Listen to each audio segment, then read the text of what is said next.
Before we discuss the mechanisms by which organisms reproduce, let us ask a more basic question: why do organisms reproduce?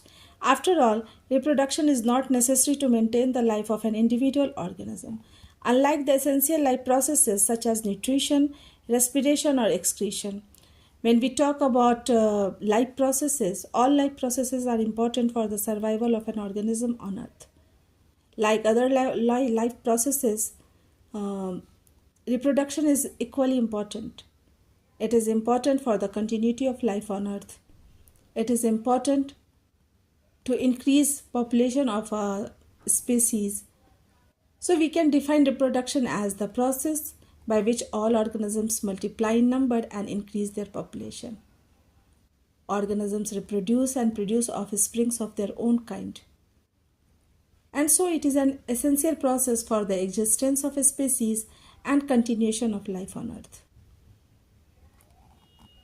On the other hand, if an individual organism is going to create more individuals, a lot of its energy will be spent in this process. So why should an individual organism waste energy on a process it does not need to stay alive? It would be interesting to discuss the possible answers in the classroom. We can't ignore reproduction because it is the most important life processes which gives us variety of life on Earth.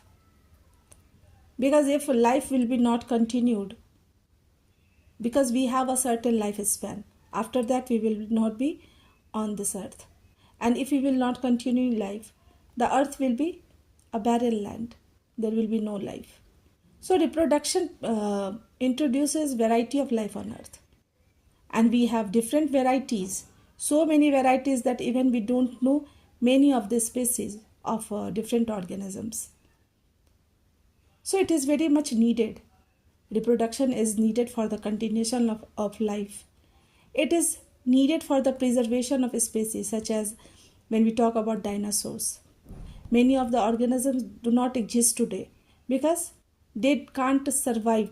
They didn't survive due to changes in environment. So we can also say that reproduction brings variations, means entry of new characteristics that make the organism to survive in different conditions, in different environment.